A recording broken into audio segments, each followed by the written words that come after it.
agents, investors in the Pittsburgh market. So I got Jeremy Taggart on, and first time kind of group live streaming is Ian Hoover. So morning, fellas. Good Morning. morning. Yeah, so let's dig right into it. So I think both of you know we have a great community in the one rental at a time community, and a lot of people are investing out of state remotely, and a lot of people are looking at the Pittsburgh market. I'm kind of maybe the one of the first in our group to be investing there. Made a lot of mistakes, and so I think people are willing to kind of jump on now because they've seen the mistakes I've done and the relationships I've built. So maybe we'll dig into Jeremy a little bit first because we kind of worked a little more directly with him. But how's all of that relationship going, and how's the Pittsburgh market looking for these people now wanting to look over there? It's good. I think that the market in general, it's getting a little easier for buyers right now compared to what it was when rates were super low. So it's easier to get deals, especially on the cash flow side of things as of late. Granted, the good properties are still getting a lot of interest, but it's definitely eased up a bit. Plus, as we get into like the fall and the winter, generally, that's a good time for buyers as well. So I think the market's starting to kind of get a little more favorable, plus interest rates going down a little bit as well helps with cash flow also. So it's a good time, and I think it's going to keep trending that way as well.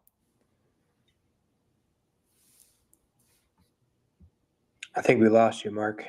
No, yeah, sorry. I'm putting the links for both of their channels in the chat. So there's Ian's YouTube channel, Ian's the Deacon Hoover for both of them actually, and then Ian's X page. So go check him out over there. And also Ian does have a book. He can talk about that later, but we'll put the link for that in the chat also. But so Ian, what is your thoughts, and maybe quickly for those that may not know who you are because you're a little bit newer on the channel, little backstory on you and what's your thoughts on the Pittsburgh market?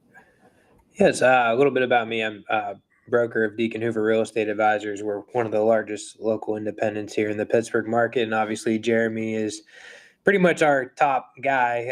I mean, he's built the top performing team, at least for probably the last 2 years at Deacon Hoover. So I would say he's more the superstar. I'm just giving him the platform to kind of do his thing.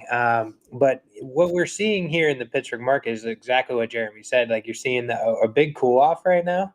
And I think it's a mixture of a lot of things. I think that obviously the government shutdown is impacting it a little bit. Like, a lot of people don't know, it's like 19% of all employment in the city of Pittsburgh is government.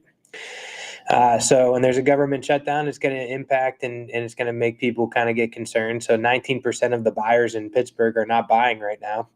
And I actually just got my first, what I would consider a decent deal for a rental property. I just got my first one in probably over a year. I bought a 2-bedroom condo that's probably worth 130. I bought it for 87.5 because it was just sitting on the market and they were kind of desperate to sell.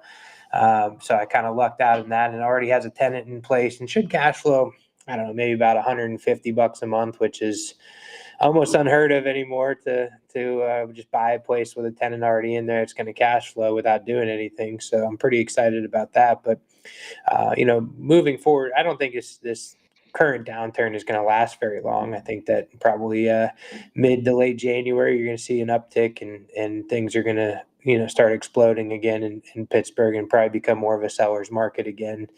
But that's just my personal outlook on things.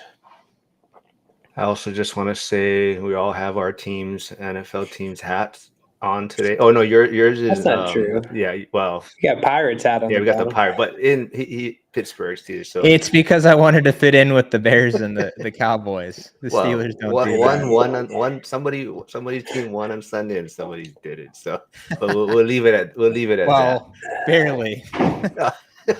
But I do see Omar tuning in from Instagram. So what's up, man? You're always welcome on when you can fit me into your schedule. But Omar has been on before. He's a contractor out in Pittsburgh, so he's another one we like to connect people with. But yeah, definitely. Ian was on recently. He's kind of talking about some of the recent deals he's done, maybe some mistakes he's gone through.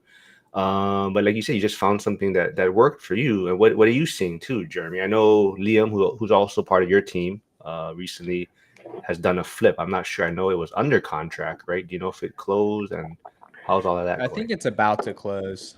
Yeah, but like Ian said, like Liam's Flippy did, that was on the market. We're seeing good deals on the market again. So not that there haven't been, but like really good deals type of thing. So it's a nice kind of period, I would say, to take advantage of that. I don't know how many markets in the country you can still say that in general. I do see Elena here, and I know she has a busy schedule, so I do want to maybe quickly give a little insight. I did send you folks the property that she was kind of looking into, and maybe we can briefly touch on that since I know she's in the chat right now. So, Ian, I sent you this listing. Elena was kind of looking into, had interest in. Do you have any maybe feedback, any thoughts on that she was looking at? Yeah, so I mean, it's a $50,000 multi-unit property in Mount Oliver. Mount Oliver is a little bit of a we'll just call it a lower income community, but I have seen some good things out of Mount Oliver. I've heard a lot about their code enforcement's really starting to work with investors and trying to make things easier over there. But with the cost of renovation now, because since COVID, it's probably almost 10x. I mean, what it costs to do things now.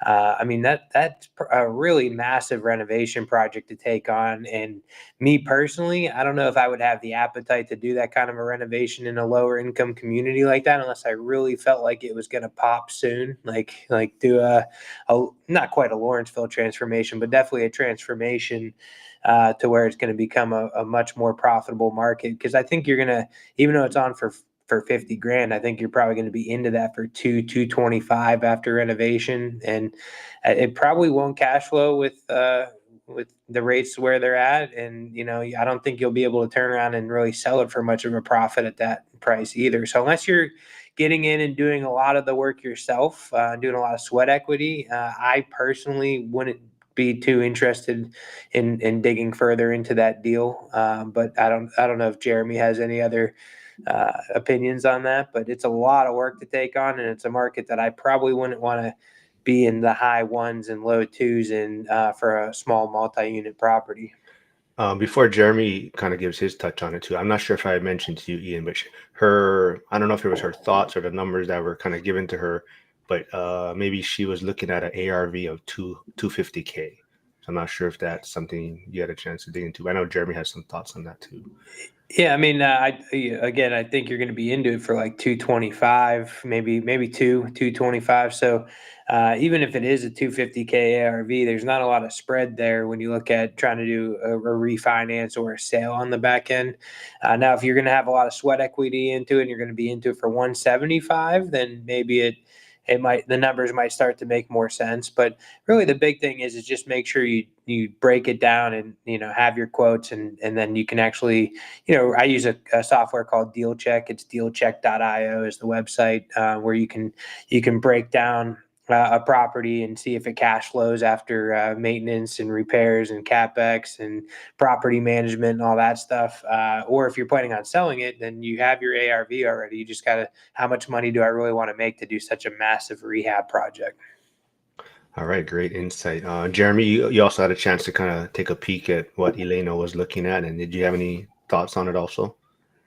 Yeah, I agree with a lot of the things that Ian said. And something I've noticed too, since the rates went up, and we work with a lot of buyers, specifically for multifamily, the appetite for the cheaper, lower income C-class areas has decreased as rates went up. So it seems like people are more interested now on the buy side and more B-class areas. I think just because the gap in cash flow has shrunk between the B and C areas compared to what it used to be, that people are more focused on quality at this point. So that I would take that into account as well. It's one of those things is like you're probably not going to see as much appreciation or rent growth long term on a C class area that, like Ian said, isn't about to pop. Like Mount Oliver, I think at some point maybe just because it's well located and some of the areas around it are starting to gentrify and whatnot, but it's definitely not on the cusp. I think it's got a while, at least a decade or two, before I would think it would actually fully gentrify to the point where you're seeing above average appreciation and rent growth. So just all of those factors, I would, if I was going to take on a massive $150,000 plus rehab on a something like a duplex in an area like Mount Oliver, I would want to get more out of it, because I could go do that same thing in an A or B class area and get $100,000 in equity for taking on that big of a rehab and risk. And especially being like in Mount Oliver, where they have code enforcement officers and inspectors on stuff, they're going to be pretty on top of you when you're trying to do the rehab, especially from out of state. It seems like they're a little more strict on out of state investors compared to local investors from what we've seen with some of our clients. So just all of those factors, like I was saying, you would almost have to want to get it for free for it to make sense. Plus the ARVs have, I think, even started to go down a little bit in areas like Mount Oliver, like just running quick comps on something like that. Like I think the most a duplex is sold for in Mount Oliver over the past year has been like 170,000. So you very well could end up underwater on it, which at that rate, then it just wouldn't be worth it. You're better off just buying something turnkey, which is kind of the case in a lot of these cheaper areas. Is turnkey makes more sense than gut rehabs. To do a gut rehab, it almost has to be in an A or B area for Jeremy, the most part. Do you think that's a C class area, Mount Oliver? It's subjective. I don't call too many areas D areas, just because I don't think Pittsburgh has too many D areas compared to other bigger metro cities. Like if you go into like, say, some of the bigger cities like Chicago or Philly or something, I'm sure their D areas are a lot worse than what we would consider a D area in Pittsburgh. So that's That makes kind of sense. how I I usually view it, kind of more of on a national scale. I usually kind of look at it like, okay, if I was going to walk around this neighborhood at night, would I want to have my gun on me or would I not want to have my gun on me? A C area, I don't feel like I really need my gun on me if I'm walking around in that neighborhood.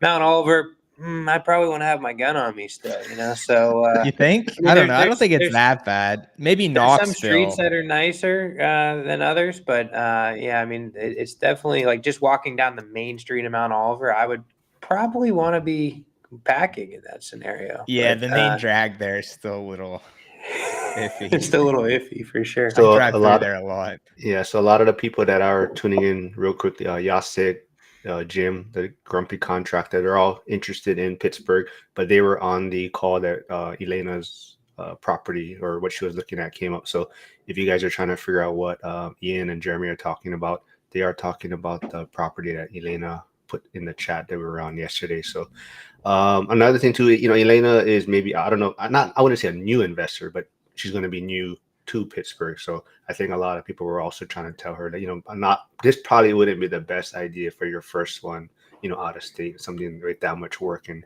rehab. And even Jim, the contractor, was kind of like, well, maybe I would do it, but he has a contracting background. I mean, of course, in a different area, a different market, but for him, he saw a lot of work involved also.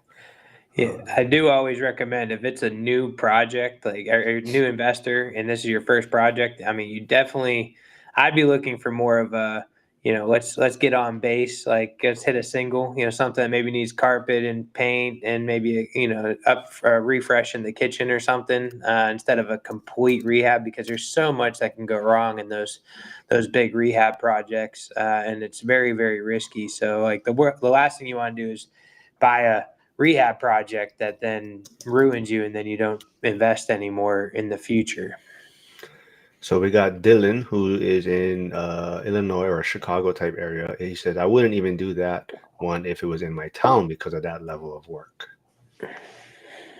But to Joe, not for the faint of heart. Yeah. Just, something like that could really drain you mentally. And you may not want to do any more investing after it that, could knock you out completely, yeah. Which you got to look at the flip side. If it knocks you out completely, the opportunity cost of what you would have ended up accomplishing, it's a lot of times it's just better hitting a single or a double off the bat and then kind of work into stuff like that. If ever, I haven't even done anything that big and I haven't needed to. So it's like looking at it that way as well. I've done quite a few projects that big, and every single time I'm like, why did I do You're this? good. Never again. Joel, who's my Wednesday regular guest now, he's a lending for entrepreneurs. So I'll put his YouTube channel in the chat. But he's also saying, I think this is a great point, kind of what we're touching on a little bit. But if rates don't go down and just stay flat, that helps all the skilled investors and keeps the riffraff out. Is that kind of your guys' sentiment also? I did see a lot of newbies get in when rates were really low that have since gotten out once they realize what actually goes into owning rentals. So it was like a FOMO type of thing. I think when rates got real low, everybody was jumping in, but now it's just the people that are fit for owning rentals that are kind of staying in, because we're just seeing a lot of people kind of tap out once they realize what goes into it. So I think there's some truth to that, I would say, especially with the out-of-state investing.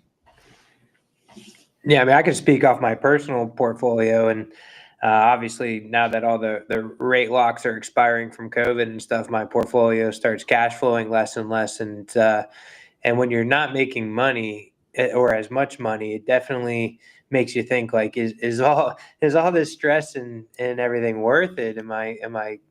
Should I keep buying more? And like I'm personally being very, very picky on what I'm buying, because it's like, if I'm gonna, for instance, I didn't cash flow all that well this year, so I had to come out of pocket like 50 grand to pay my school taxes, right?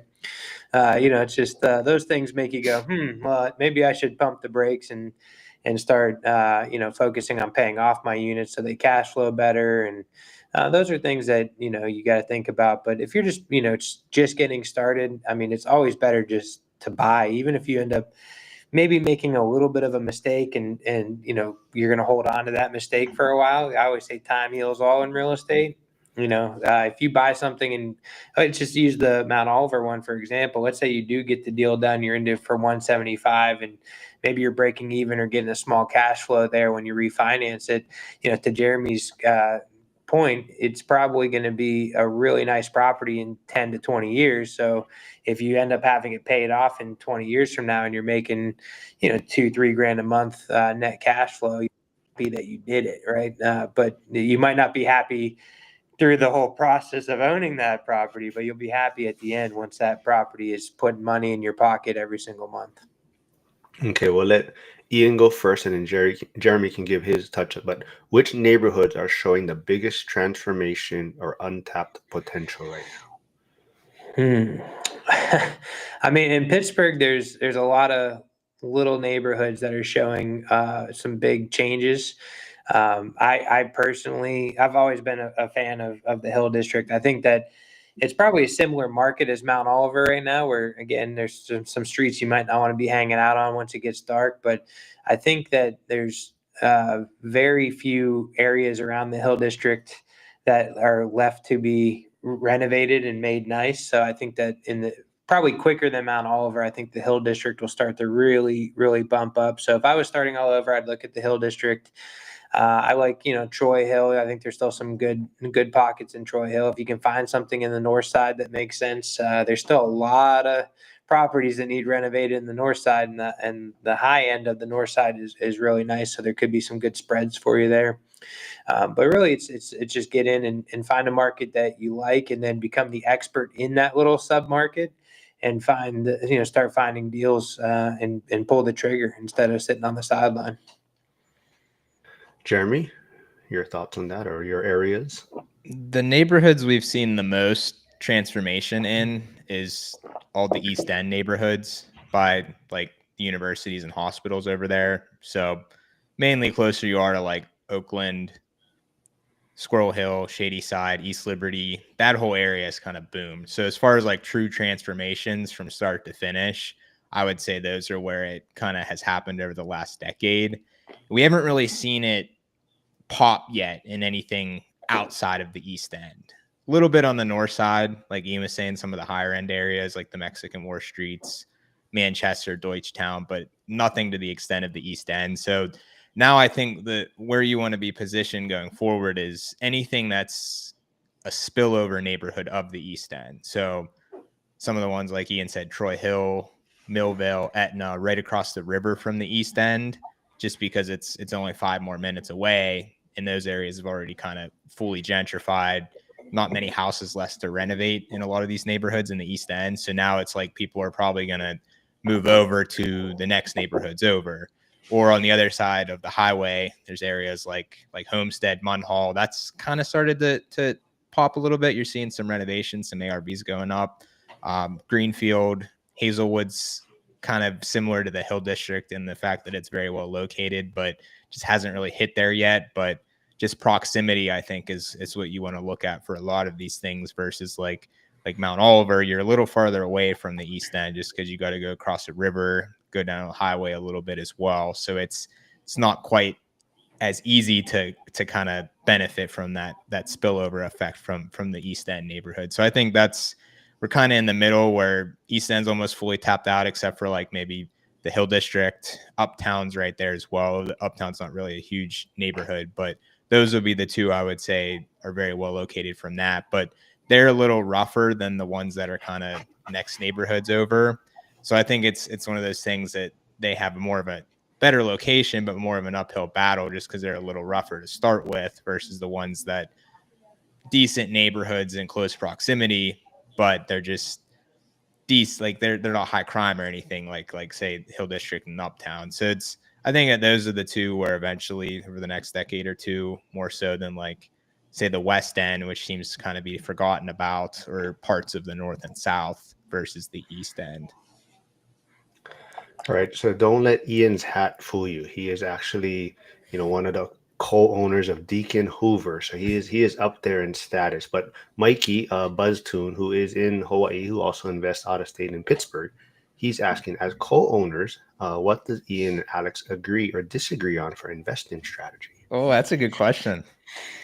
That is a good question. So Alex and I have invested on a lot of things together over the years. I would say that Alex became a lot more conservative quicker than I did, and he pumped the brakes a lot sooner. So I think that he's been very, very selective on what he's buying, and I also think that he made the flip to doing more flips than rentals. But he's really focused on buying quality units now. Like that's his main focus. Is like he wants to buy just really pristine units in really nice areas. Even if they don't really cash flow all that much, because I think a lot of his portfolio has gotten to the point where it's mostly paid off or cash flowing now, at least the early on stuff that he bought. So he's able to use that cash flow to offset some of his losses he might take on a nicer unit. When, me personally, I've taken a lot more risks. I don't think Alex has ever done a rather large down to the studs renovation. Like I did a 15 unit building in Monongahela. I did a 12 unit building in New Eagle down to the studs.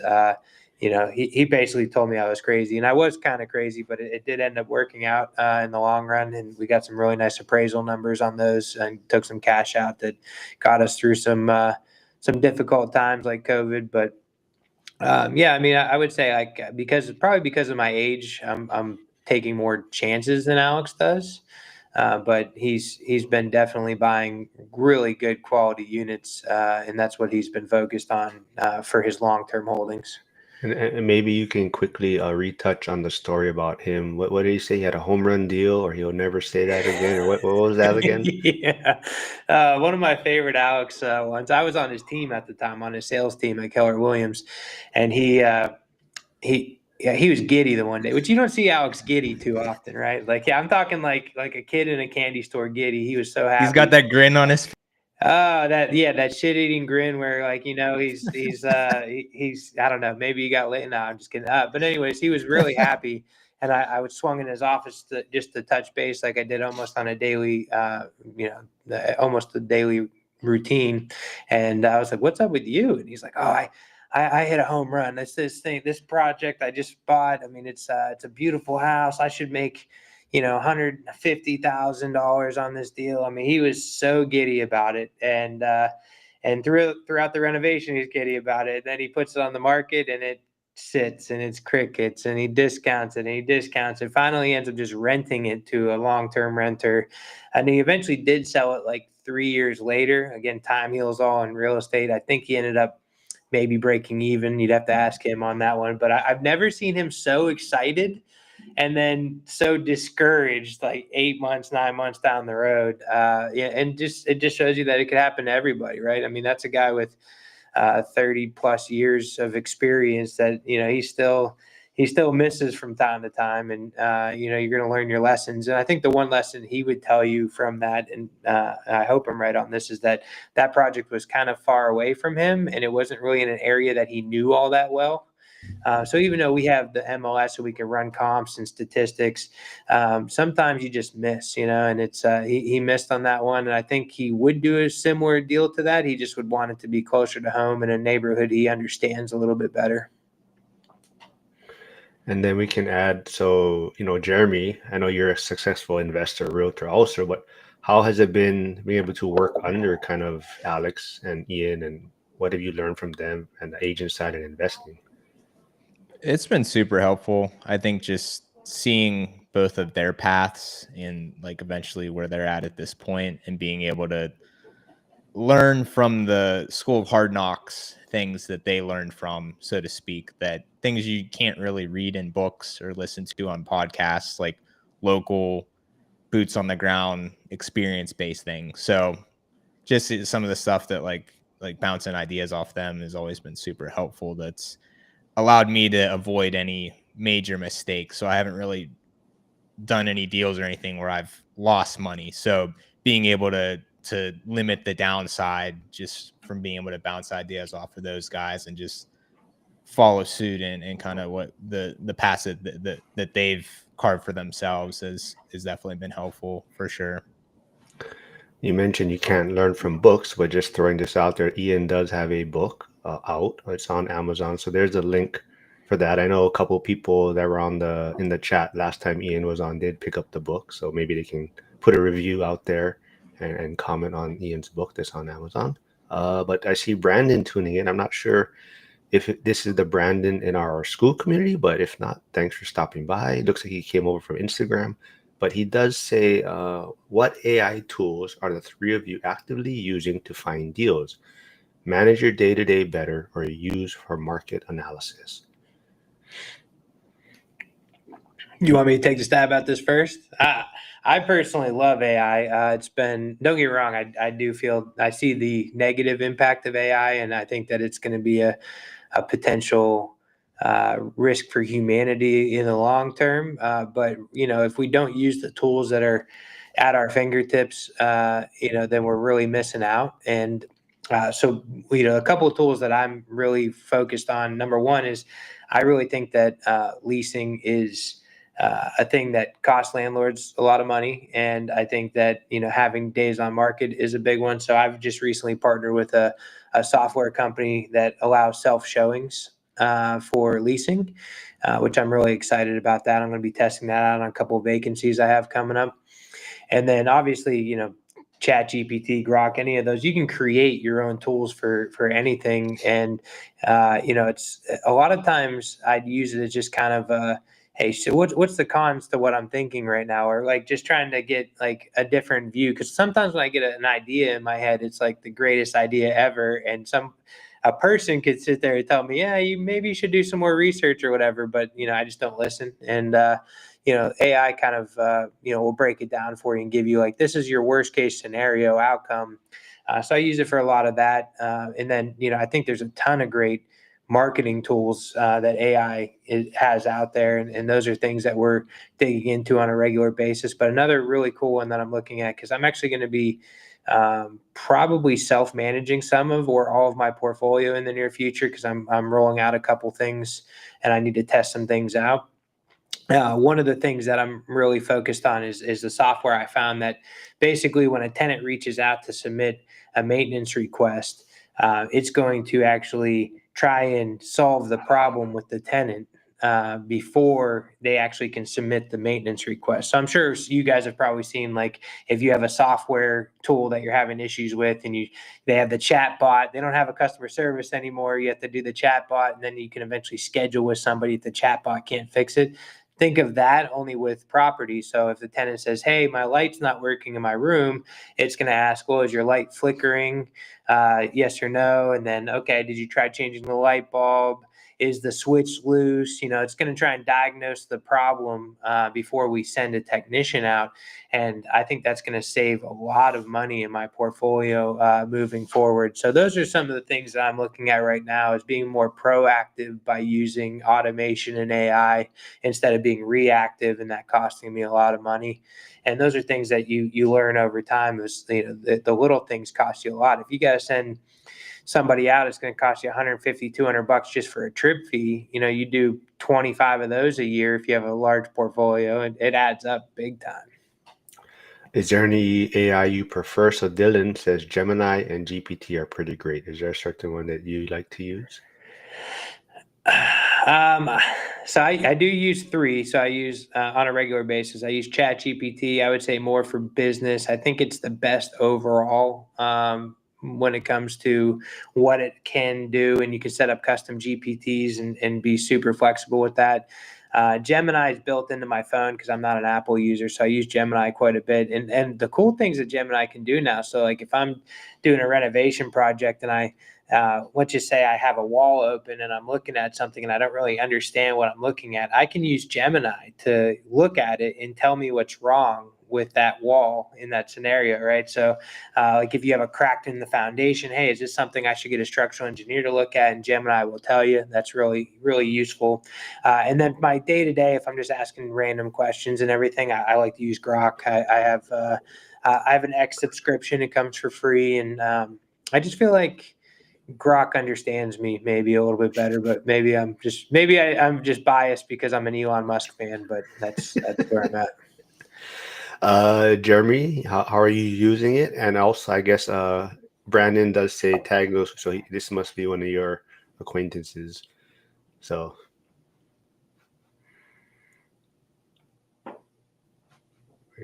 what did he say? Oh, was I muted?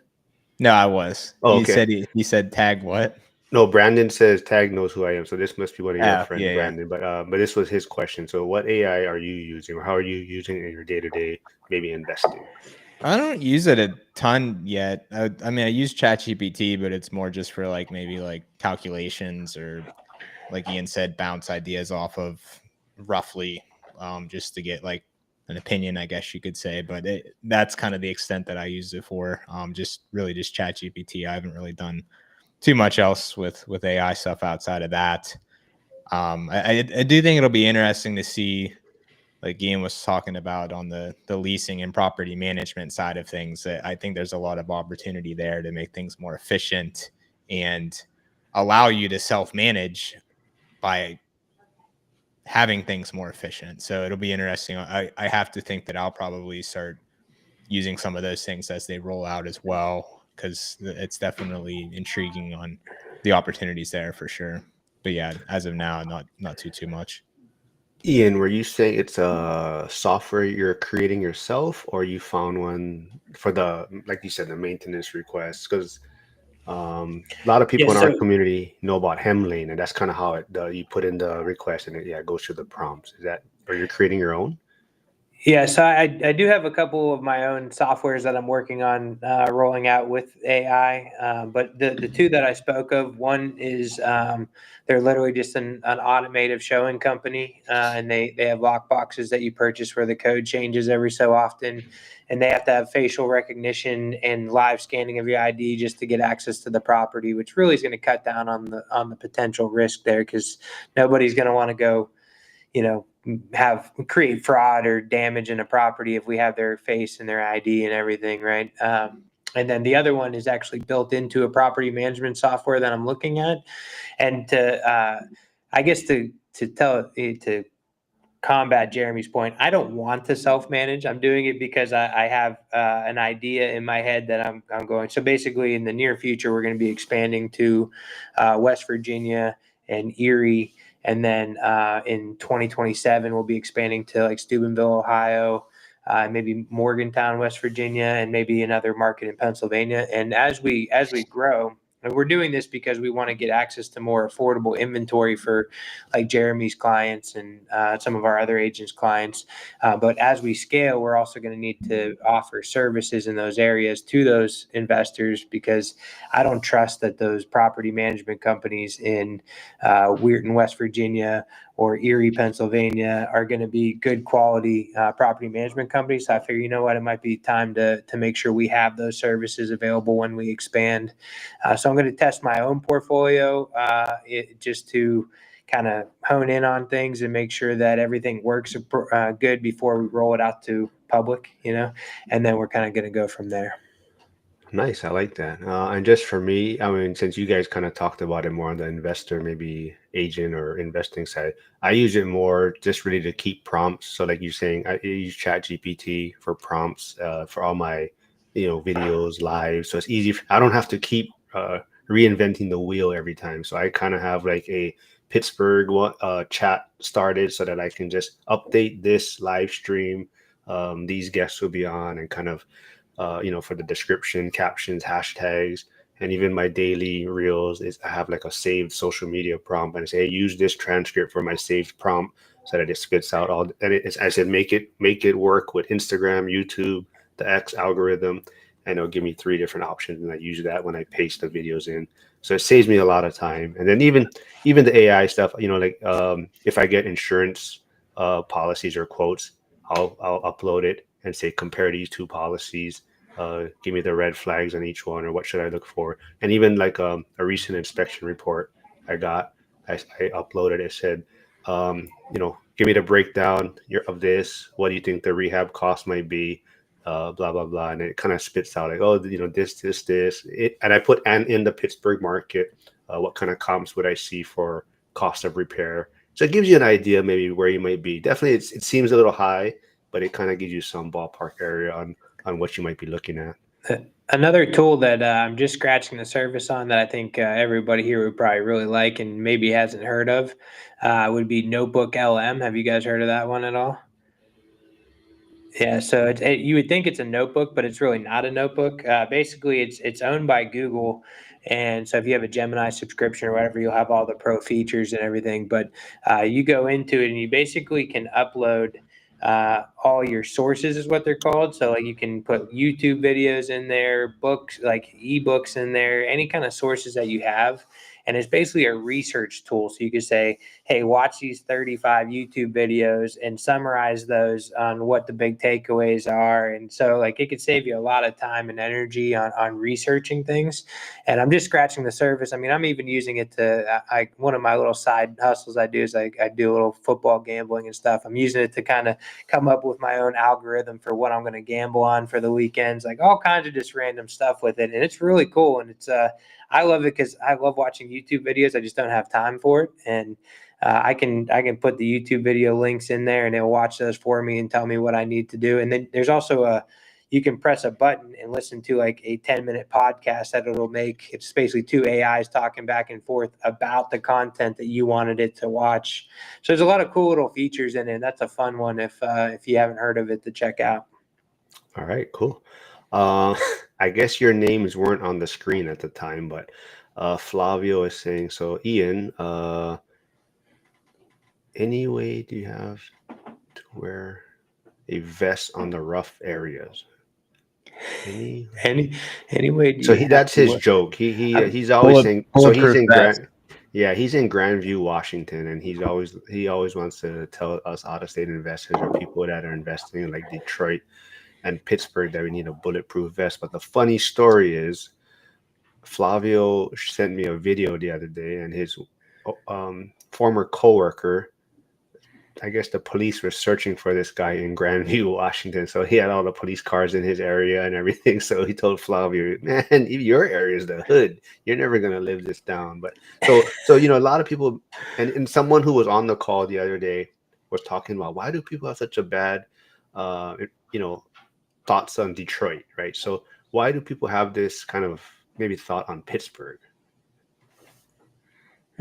Well, first off, I've never worn a bulletproof vest. I'm not saying it's not a good idea if you're going to be in a really, really bad area for any period of time, especially at night.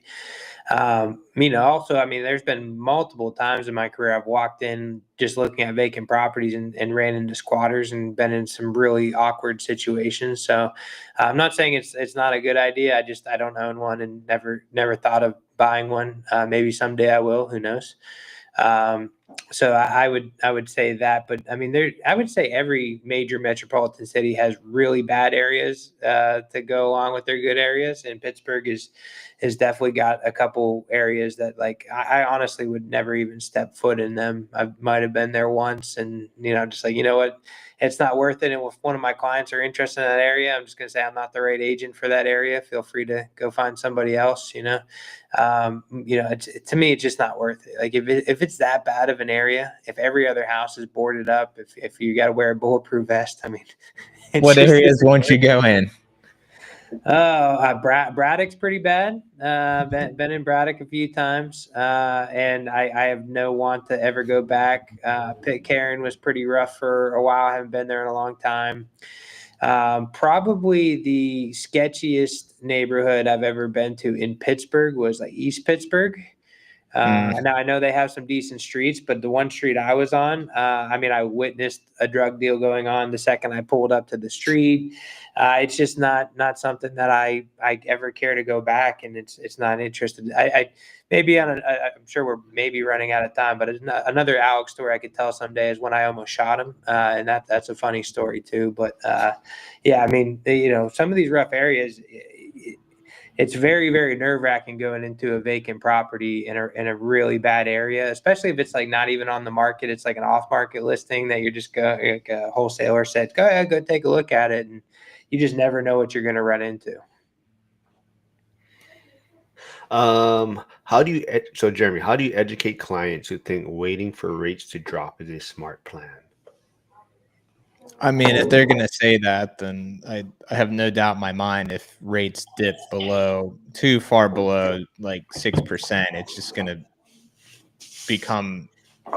start to become a little crazy again. So it's one of those things that if you wait, everybody else is a lot of people are going to do the same thing. And especially too, it's as rates get lower, a lot of people that are maybe more newbies or unsophisticated will jump back in as well. So then you're adding to the demand side of the equation also. So it's regardless. I mean, I think it's just, you need to have the viewpoint, wherever rates are, you just have to have criteria of what you would buy or not buy, take into account the rates. And if anything, I think right now is a opportune time to buy because rates are probably going to continue trending down slowly over the next year or two to the point where you can maybe take advantage of the buy time now and then refinance later if they do get down low enough to the point where it's justified. So it's the whole FOMO thing. If you jump in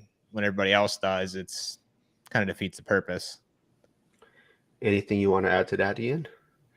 I mean, you and I talked about that on our last stream together.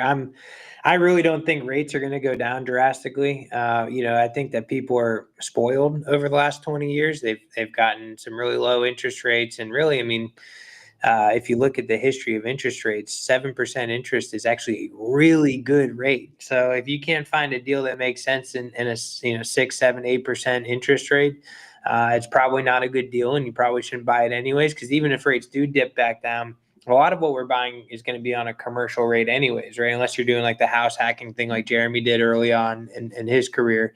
So you're only going to get, a 5-year period where that rate's going to be locked. And then if rates go up to 10, 12%, like I think it's going to in the next 5 to 7 years, then at that point, you're just going to be losing money and have to sell that property or do something at that point. So I personally think if you can't find a good deal that makes sense in our current interest rates, then it's probably not a good deal.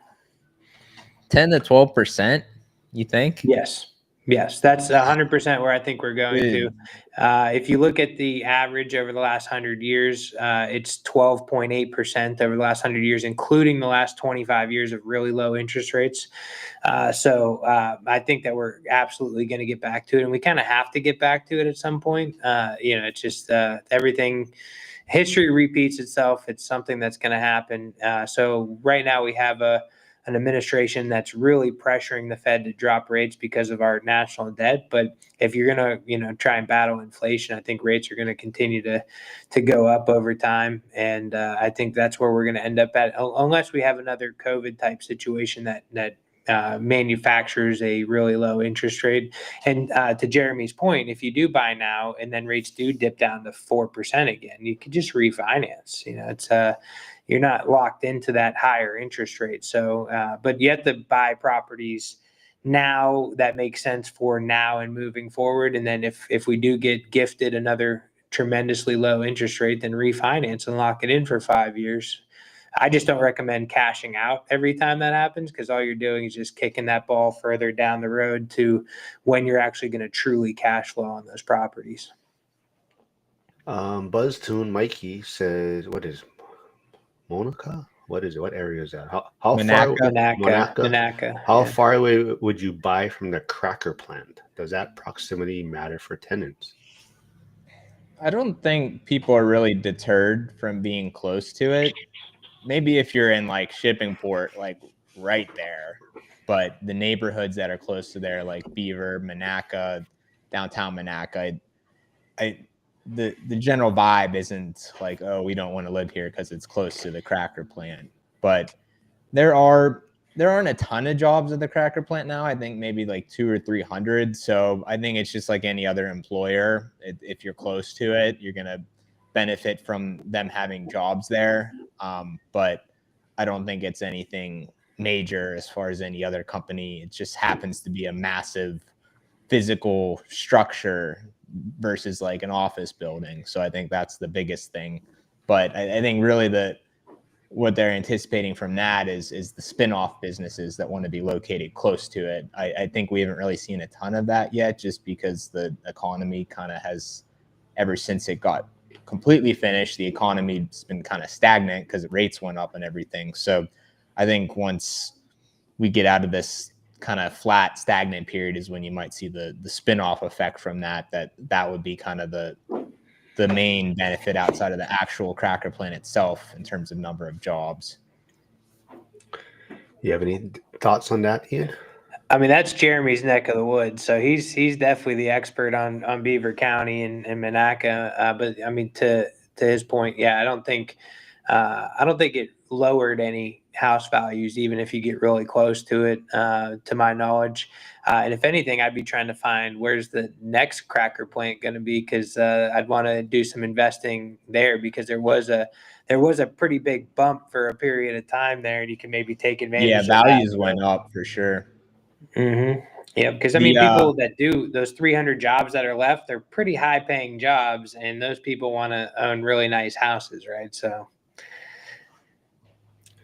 I bet the next one is the data centers, because they just announced one for Beaver County, actually, in Shippingport by the cracker plant, a data center for powering AI, basically. And then they're also talking about where that new 576 went in between Midway and McDonald. That exit. My neck of the woods. Yeah, they're trying to put in a generator. I don't know if you heard about it, but like the generator station to power data centers by taking the natural gas under the ground in Washington County to power the data centers. So I bet we'll see something pop up on that exit there, the Fort Cherry, Midway, McDonald exit there at some point. Yeah, the problem is there's like nothing right around there, so it's like literally not gonna. I don't think it's that much of an impact on. Yeah, it's all farmland, and those people don't want to sell their properties. They want to keep people out of their properties. So I think that that's probably not gonna have too big of an impact. But that's really crazy that they're thinking about putting one up in Shippingport, because now you're gonna have a power plant, a cracker plant, and a AI power grid there, all within like what, a 10-mile stretch. Yes, I think the concerns with that is always going to be the runoff or pollution, and so that's, I think, more to Mikey BuzzTune's concern is as far as tenants, right? Like how close are they going to want to be, or proximity to these type of data centers or cracker plant or whatnot. But I do see some discussion about rates after Ian was touching on it. And as like they say, right, if no one can predict where rates are going to be. And I think it's like Dion likes to say, who's also here, who was the keynote speaker at Bigger Pockets. But what are you going to do in either situation, right? If rates do come down to 4, what is your plan? If rates go to 12, what is your plan, right? So have a plan either way, right? So have a plan for whatever situation and invest accordingly, right? I do see Brian tuning in. So Brian is a client of Jeremy's, and I think I'm not sure if you heard, but Ian was talking about one of the areas Troy Hill, and that's actually I think where Brian's duplex he's going to be closing on Brian just soon. got a killer deal in Troy Hill. That was a great property. Yeah. So Brian, hopefully you're still here. But yeah, I saw that deal also, and I was working on something else. I was like, hey, so we always try to communicate, right? So we're all not battling against each other and outbidding each other. So it's kind of There's hey, plenty of real estate to go around. yeah, That's how yeah. I So see it. yeah, so and then of course I don't want to be jumping into, and then it's like now we don't even know, and then we're just outpricing each other, outbidding each other, right? So that's kind of why our community we always kind of like to shoot each other what we're working on, just so we kind of know where we're at and what we're doing, so we're not. Oh, he closed yesterday. He said, okay, awesome, Brian. So let's see. Congratulations. Yeah, he said thanks, Jeremy. Let's see what else we got here. So I did have a question. Ian, you said you kind of maybe building out the portfolio or your portfolio or for your clients like West Virginia, Ohio, possibly. Is that have anything to do with Pittsburgh slowing down, or is it just too competitive already in Pittsburgh? He'll realize once he sees the cash flow of those areas, I'm sure. Yeah, I think that for me and for the brokerage side of things, it's been on my mind for a while now, and there's some recent stuff that's come up that's made me say now is the time. But yeah, I mean, you could in all of the markets that we're expanding to, you can maybe not like all day long, but you can on a consistent basis find the 2% rule. And that's just something we haven't seen in Pittsburgh in probably close to 10 years at this point. It's one of those things where I'm hoping by us expanding to those markets, we're going to give our clients access to a lot more affordable cash flowing inventory. And I'm not saying don't invest in Pittsburgh anymore. I'm saying that maybe we can build you a small portfolio that cash flows a little bit better in a different market so that you can afford to buy some more quality stuff in Pittsburgh and they can offset each other. I think that's a good strategy moving forward. But we're going to have boots on the ground in all those markets. So you'll be able to get, if you can't make it there, you'll be able to get video tours of the properties. And we'll have, obviously we're going to have some management opportunities there. We're going to have contracting partners, the whole 9 yards. So it's been about a year and a half of planning to do this, and we're ready. We're going to be pulling the trigger in 2026. So. We also I think got the main difference is it'll give people an option if they just want to focus on cash flow. Like those markets aren't going to appreciate like a major city would. Like I think like Pittsburgh being a major city, naturally when there's a run up in the economy, prices are going to go up in and around the city. That's just how it is. That's why you want to own in close proximity to a major city, because you're going to benefit from the appreciation when prices are going up, versus like these more cash flow markets that they're always going to be stable, but you're not going to have huge rent growth or appreciation growth. But some people, especially if they're first starting out, want to focus more on cash flow.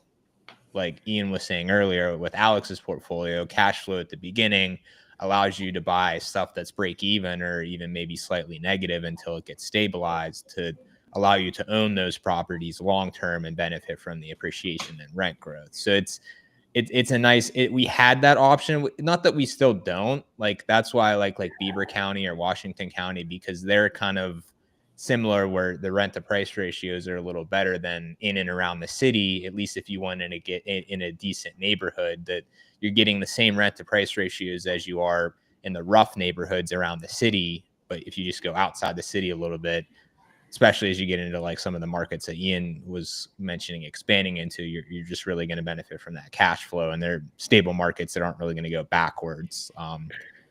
So I think that's the benefit of that.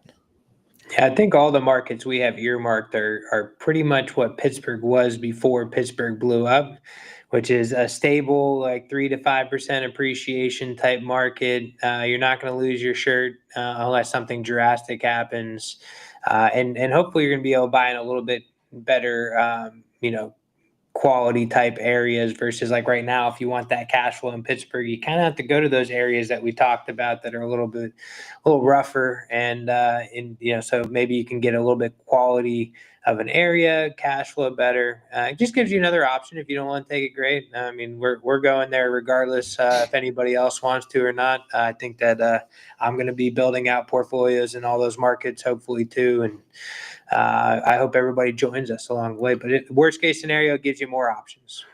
Before I get to Craig, just remind everyone, what were those 3 markets you were mentioning earlier, Ian? So in 2026, we'll be live. We're technically already live in Erie, Pennsylvania. I just haven't rolled it out yet. We're waiting for our boots on the ground to be up there. And then 2026, we're also going to Weirton and Wheeling, West Virginia. And then in 27, Steubenville's for sure, and then probably Morgantown, West Virginia too at that point in time. All that are approximately within a 2-hour drive of Pittsburgh. So it's not like it's too crazy far away or anything like that.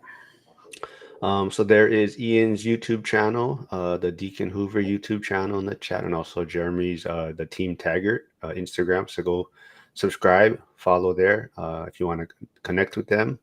Also, like I was going to say, so Craig Lessler says he is closing Friday on a side-by-side duplex in Baldwin, Whitehall, and I believe he works with Anthony in your guys' brokerage, Tony Angotti, yeah. Yes, I believe he works with Tony. He should work with Jeremy or Ian or something. Jump over here, But I always see. Tony's a great agent too. No, yeah, He's been doing it a long time. He knows his stuff. Tony knows his stuff. Yeah, I always see. He might actually be a good guest for you to have on, Mark. Well, yeah, any time. You think he would come on? He's kind of like he's like a. He was a few years older than me. We're big, so I think he's kind of like he operates under the radar now. But yeah, Adam he's is under him, more, right? Adam's under him, yeah. Tony's gone more in the larger multifamily sector, so he owns a lot of 10 to 50 unit type buildings, and he focuses very in very specific areas mostly. So he's built a really nice portfolio, and he uses some creative financing strategies. So real good guy. Before we get to Dion's question, Craig was the one. I don't know if you guys recall. I sent you guys that photo of the brick. That one property they had. I don't know if it was the brick, or the brick was structural. Yeah, so yeah. He's the one. In Beachview. Yeah. Yeah. So that's Craig. Shady Crest. Craig is the one also that was it Homewood, like you said, almost like one street over or right across the railroad tracks from but it was like you could be like an A class and then all of a sudden so that's Craig. But Dion, let's see, he says, if you were starting today, what are the first 3 moves you make? So we'll go at Ian first. The first 3 moves I would make: 1, build my team, make sure I have a good contractor, a good property manager, a great agent like Jeremy Taggart to help me build that team. 2, make sure I identify what market that I want to be in and what my ideal buy box looks like. And then 3, pull the trigger. All right, Jeremy, what would be your first 3 moves? Oh, honestly, the same first 3 moves when I started. Get a house hack to eliminate the housing expense. Focus on the personal finance side of things, so keeping expenses low so you can start out in a powerful position to be able to take risks and do moves that you otherwise wouldn't have been able to do if you have a bunch of monthly liabilities. So I would say those are the 2 big things. And then just like Ian said, surrounding yourself with people that have been there, know the market, know what they're doing. That's going to be important as well. It's just making sure you're getting good information from people to help you be successful in what you want to do. And then just self-education along the way. And also I think looking for upside opportunities in your career. I think that was a big thing for me at the beginning, was getting out of the steady 9-to-5 job income, especially when you're younger and just starting, is getting those high upside. Like for me, it was the agent income. There's no cap to that. So just taking advantage of that stuff at the beginning, I think, is more important versus whenever you're more established, is looking at the upside while being in a strong personal financial position to be able to take advantage of that. You must listen to Dion because I think you guys touched on a lot of things that he would say. So he was the keynote speaker at Bigger Pockets, and for those of you who don't know, Jeremy was also it was about 2 months ago on Bigger Pockets. You're on, I think fairly it was recent, right? May. Yeah. So Jeremy was also featured on Bigger Pockets, and Dion, if you don't know, Jeremy is what, a 7-time house hacker, 8-time. 7. So he's done 7 house hacks. So Dion will love that. I think the one other thing maybe I would touch on. So like you did touch on personal finance. Dion would probably also mention like credit score, get your credit score right. That type of stuff. But also make sure you are in the position or you are ready. Make sure you're not going through any life changes. Right? Are you going through changing your jobs? Are you going through a divorce? So those type of things to make sure your life situation is in the right place. But definitely a lot of great points here, community, personal finance, always, networking, like Ian's saying, get a good contractors agent. So find a community that you can, and like I said, I was maybe one of the, first people in our group in Pittsburgh, and I made tons and tons of mistakes. And I think that's what makes other people feel a little more comfortable jumping into where we're investing, because I've took some lumps for them already, and that's why I'm building these type of relationships with you folks, and I think it's working out well. And I mentioned before, Jeremy, Liam, and Alex will be in Vegas for the One Rental at a Time event in February. We're trying to get Ian out there. I'm not sure if he's committed to it yet.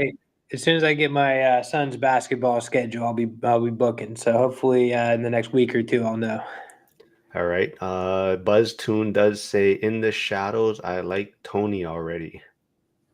All right. Well, maybe we'll get him on. We had Adam on. I'm trying to get Omar on all the time because I think people really like the contractor type discussion, right? Because that's the struggle a lot of people are having out there.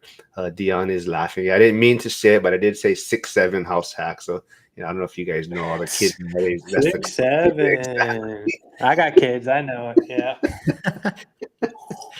That might be Jeremy's record in fantasy at the end of the year, but we'll see. We'll see how that plays if I'm out. lucky. Yeah. Taking shots. Well, I was gonna ask you earlier. You should use AI to find a new football team. That's what I was gonna say, but I didn't get to it. I'm loyal. Ask Alex. I'm loyal. To a fault. All right. Well, I don't know how much time you guys have. It was a good one. I like to keep it about 60 minutes or so. Any final words from you guys, Ian? Anything else where people can reach you? What you're working on right now? I think you could find me on just about any social media platform. I don't get on Instagram too much anymore these days. Like I have it, I'm just not on there a whole lot. But if you can hit me up on X or shoot me an email, or I'm always. I like to make myself available as much as I can. So if you have a deal you want help analyzing, anything like that, I'll give you my feedback. And email is probably the quickest way to get a response from me on like a deal or whatever. But yeah, I love connecting with you guys, and I appreciate the invite. And like I said, there is Ian's YouTube channel, so go subscribe if you haven't yet. And yeah, Chris Webb is here. He says, Chris Webb's a Patriots fan, so he likes to talk a little smack to me. But Jeremy, any final words from you? What are you working on? I know you might be stepping back a little bit, right? Liam's going to be taking on more responsibility, but how's that transition going for you? Yeah, gonna have a kid here next month, so I'll have to figure out how I'm gonna work out with all that. But yeah, I'm sure I won't be doing what I'm doing now as far as hours spent working on the agent side. So that'll be a big shift. And then bought a primary residence, so we're getting some work done there. Been moving into that pretty soon here as well. So doing all the grown up things now, I guess that I had pushed off for so long. So enjoy your sleep now. Yeah. Me and Liam are still like, I don't know if Jeremy's gonna come to Vegas, man. We'll see. He says now, but I got the green light, so. All right. Well, thanks for doing this, you guys. Ian, yeah, hopefully you can make it out to Vegas. I think I mentioned to Jeremy, Alex, we are trying to plan maybe a Friday meetup before the event, like a coffee thing. So people that may be interested in looking at Pittsburgh or have some questions, they can meet a lot of the people that we are working with. I think it'll be beneficial for everyone. But everyone, thanks for tuning in today, and I will be back tomorrow at noon Eastern with Kyle Dorn and his girlfriend. It's cause his girlfriend Taylor. A lot of people don't know, but recently Kyle retired, and this will trip you guys out. His living expense or his expenses is $570 a month. That's his expenses. But he's retired. He sold his trucking business, and it caused a stir. People were like, "No, this is BS. His living expense, all this type of stuff." But they do have questions for their girlfriend, so she's gonna join us on the live stream tomorrow. All right, everyone. Must be nice. Yeah. All right. It's Thanks one for way to tuning do in, it, I everyone. guess. Yeah, we'll see what your expenses are after, Jeremy.